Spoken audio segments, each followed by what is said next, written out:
La cultura Sican se encuentra en el departamento de Lambayeque, cuyo nombre significa Casa de la Luna en la extinta lengua Muchic. Recibe poca atención y desconocimiento por parte de los ciudadanos a los que nos dirige a un país sin identidad cultural. El presente trabajo tiene como objetivo motivar a las personas a revalorizar el pasado histórico de la cultura Sican, de tal manera desligarnos de la cultura mochica y chimú. Aquí quien les habla Fabiano Godoy y quien les presenta Marcela Garay y Ana Selene. Ahora, ¿quién es nuestro descubridor? Continuando con mi compañera Fabiana, la cultura Sicán fue descubierta a principios del siglo XX y quien la descubrió fue el arqueólogo e ingeniero agrónomo peruano Rafael Larco Joyle, quien contribuyó dejándonos su mayor legado, el Museo Larco, que el día de hoy nos permite conectar con nuestras raíces.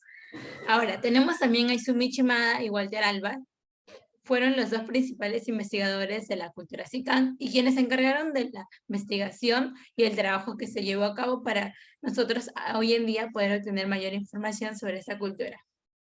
Sí, siguiente, por favor, y le doy paso a mi compañera Seleni para que les explique un poco más sobre los orígenes de los primeros pobladores de la cultura Siguiente Sicán. diapositiva.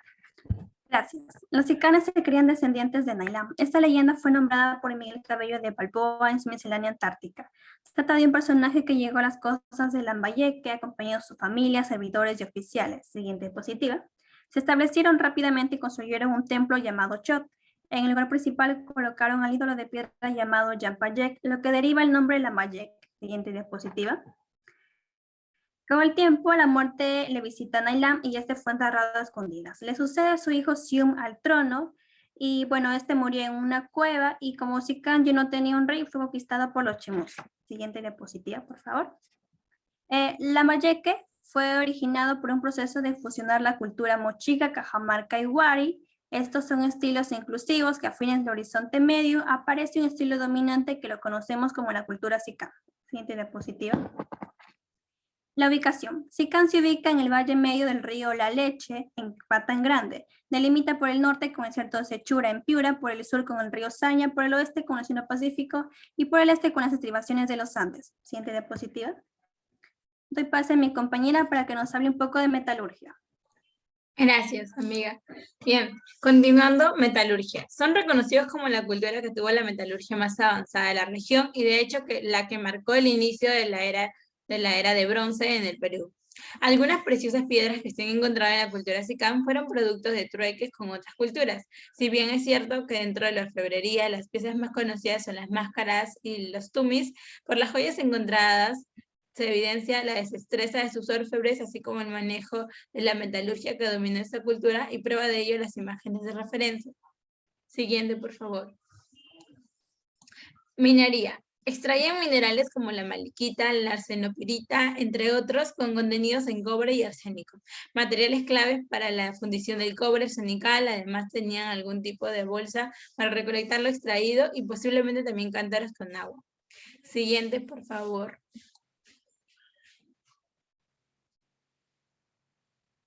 Bien, las técnicas.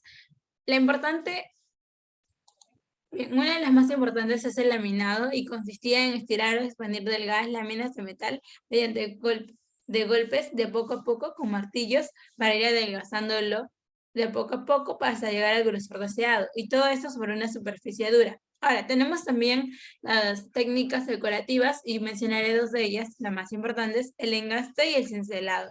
Embutir una piedra semipreciosa en la lámina de metal, ese consistía el engaste, y en el cincelado consistía la técnica que permite realizar diseños en una lámina a golpes con un martillo y un cincel por el anverso. Siguiente, por favor. Ahora, tenemos las herramientas de laminado y dos de las más importantes son los yunques, que son los soportes donde se lamine y moldea el metal, y los cinceles y punzones de bronce que sirven para decorar las láminas de metal aplicando diferentes técnicas. Y allí de referencia las imágenes.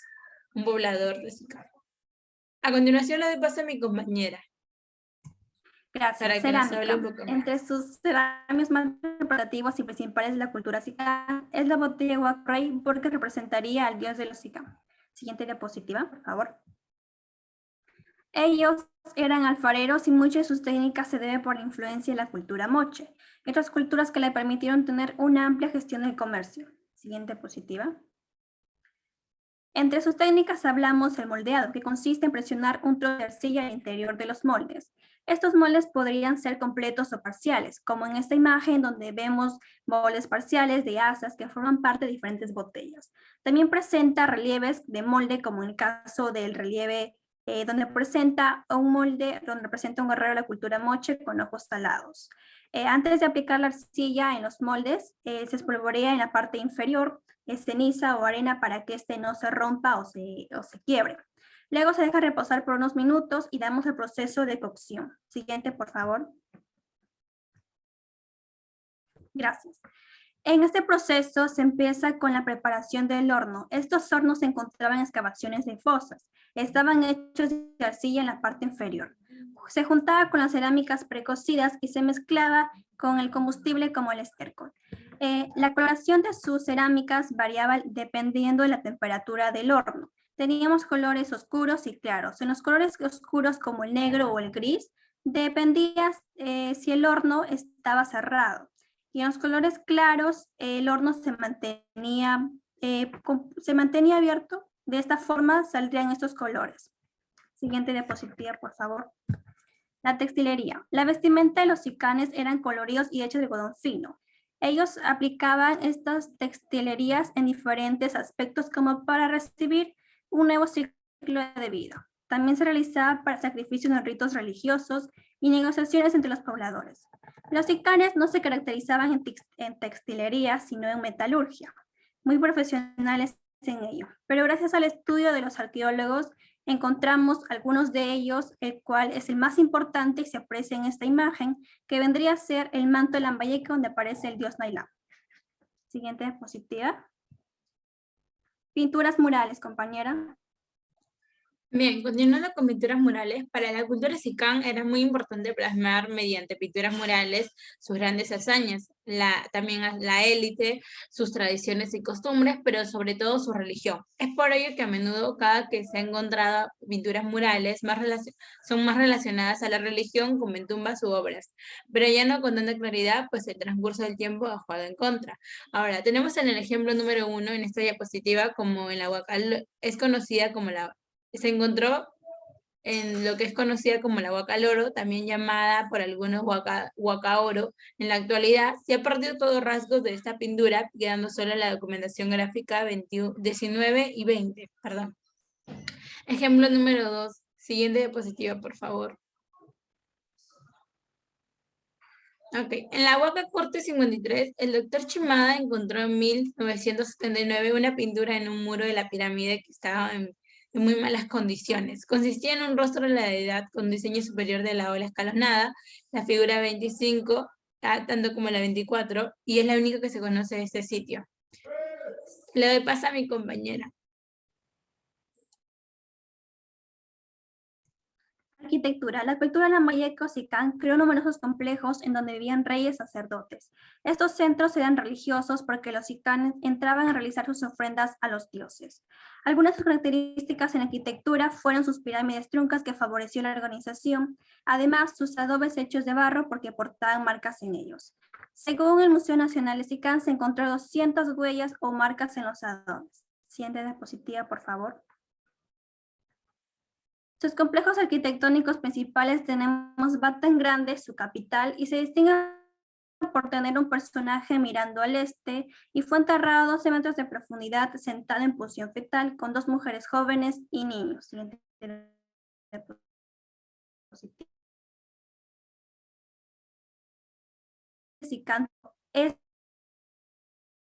Este es un lugar muy estratégico por tener ríos como el río La Leche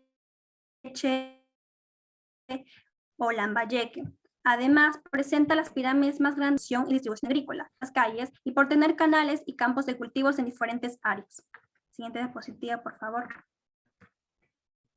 Economía, compañera. Bien, a continuación les hablaré un poco más sobre economía, y es que Hay que aclarar algo. No existía economía en esta cultura como se conoce tal hoy en día. En su tiempo el trueque era economía para ellos. Es por eso que le ponemos énfasis en la agricultura, la pesca y artesanía, construcción, cerámica, metalurgia, textil y comercio. Ok, esto también contribuye a su economía y se piensa que el poder lo alcanzaron en el Sicán Medio y ahí es cuando empiezan a formar redes de intercambio con otros pueblos.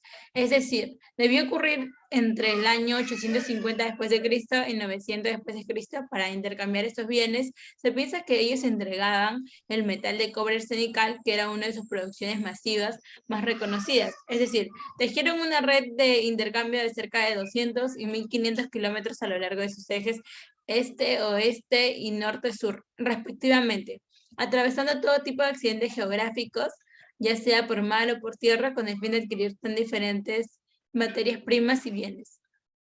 Ahora, siguiente, por favor. Como ejemplos tenemos lo siguiente. Parece que monopolizaron ellos el comercio pues, y la distribución hacia el sur de las conchas de Spondylus princeps y el Conus fergusum, y ambas conchas y moluscos típicos y altamente apreciados por su valor ritual en todas las culturas andinas. Las esmeraldas y el ámbar perdón, lo obtenían de Ecuador y selva colombiana. Viendo esa relación con las culturas de Manteña y Milagro. De la Amazonía obtenían plumas y minerales, especialmente pepitas de oro de los ríos tributarios del río Amazonas. El cinabrio posiblemente lo obtuvieron de Huancavelica, Sierra Sur del Perú o de la zona de Azogues en el sur de Ecuador. El lapizuli, que solo se da en Chile, y todos estos han sido encontrados en lugares relacionados a la cultura Sicán. Ahora a continuación le paso a mi compañera. Gracias. En aspecto político y social, era un gobierno político y religioso gobernado por un miembro de la clero, es decir, por ministros y jerarquías religiosas que son guiados por una divinidad que cuando éste moría se le enterraba con una tumba con ricas ofrendas, como se puede apreciar en el llamado Señor de Sicán. Fue una sociedad clasista y teocrático, y en su cima se encontraba la élite conformada por los sacerdotes gobernantes por el rey y su familia, que decían ser descendientes de Nailam. Luego se hallaban el cuerpo de los administradores, quienes se encargaban de vigilar el orden económico y el pago de tributos. Después seguían los artesanos y especialistas, quienes producían bienes de lujo para la élite y también para la exportación. Por último estaban los agricultores y la gente común que trabajaba para mantener a todas las clases anteriores. Agricultura. Lambayeque hereda a los mochicas parte del sistema riego, de los cuales principales cultivos eran el maíz, el algodón, el frijol, la calabaza, la papa y la yuca. Hay tres canales principales: el canal Racarumi, que conecta el río Chancay con Leche, el viejo Taimi, que regaba la zona, y al sur está el Valle de Leche y el canal de Coyique, que irrigaba el Valle de Saña. La evidencia apunta al alto desarrollo alcanzado por el campo de la tecnología metalúrgica, la agricultura y la economía, que permitieron a Sicán convertirse en una cultura única en la América prehispana. Costumbres, tradiciones. Gracias, compañera. Bien, continuando con costumbres y tradiciones, en sus cerámicas, metales y sus textiles, madera y pinturas murales, se ha visto que han reflejado en detalle las costumbres y tradiciones. Su arte fue esencialmente de estilo representacional y de naturaleza muy religiosa. Sus cerámicas pictóricas son parte de una característica de esta cultura. Además, contaban con tradiciones y costumbres cuando se enterraba a algún personaje de la élite. Y aquí podemos observar unas imágenes de referencia por lo antes dicho. Siguiente, por favor.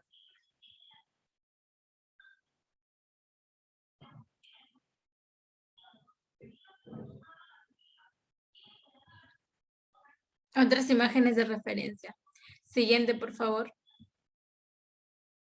Ok, vamos a empezar. Costumbre y tradición funeraria. En todo entierro perteneciente a la cultura Sicán no debía de faltar impresionantes ajuares funerarios con extraordinarios objetos metálicos y orfebrería. Además, había diferentes tipos de rituales, ceremonias funerarias y formas de sepultar a los grandes señores en varias partes del Perú.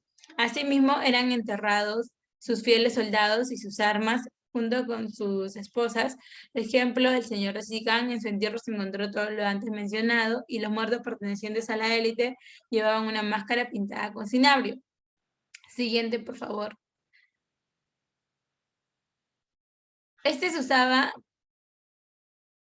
Este mineral se usaba para pintar el anverso y reverso de las piezas, su máscara sobre todo. El pigmento rojo era para la cultura sicán una manera de asegurar la resurrección de sus almas tras la muerte, según Izumi Shimada, y también se dice que se estaba compuesto por proteínas de clara de huevo, mercurio, sulfuro y un detalle sorprendente e inesperado, han sido 6 proteínas que solo se encuentran en la sangre humana, entre ellas la hemoglobina.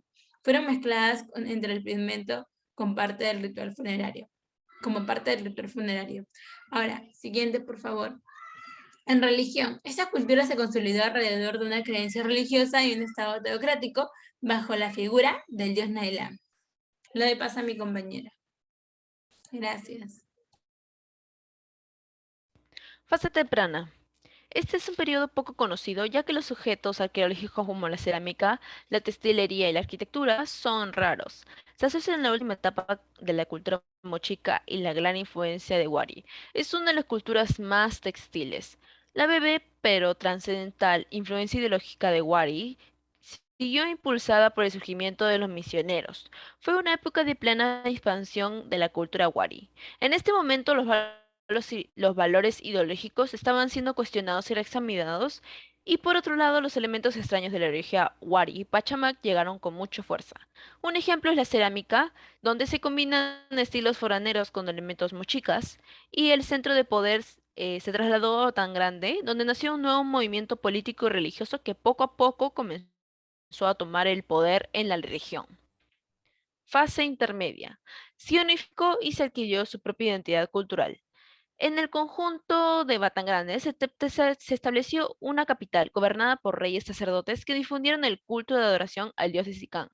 La leyenda de Nailam fue un periodo de auge a partir del cual surgieron suntuosos lugares de enterramiento de los ricos que arqueólogos revelaron, mientras florecían el comercio y construían el sistema de riego que conectaba las valles de los mexicanos. Fase tardía. Esta fase representa la decadencia de Sicam. Comprende desde 1100 hasta 1365 después de Cristo. Empieza en 1020 con el fenómeno del Niño y sequías en el río La Leche. Después de 30 años de certidumbre, en 1050, en ámbitos como la agricultura y ganadería, los sicanes destruyeron su templo y con un intenso incendio. Ya para el año 1100, una gran desaparición de su arte e iconografía. Además, era necesaria la construcción de una nueva capital, por lo que eligieron Tucumán. Esta fase finalizó en 1335, cuando la cultura sicán es conquistada por la cultura chimú. Además, esta parte explicaría el último suceso a la leyenda de Nailam. Siguiente página. Muchas gracias. Gracias.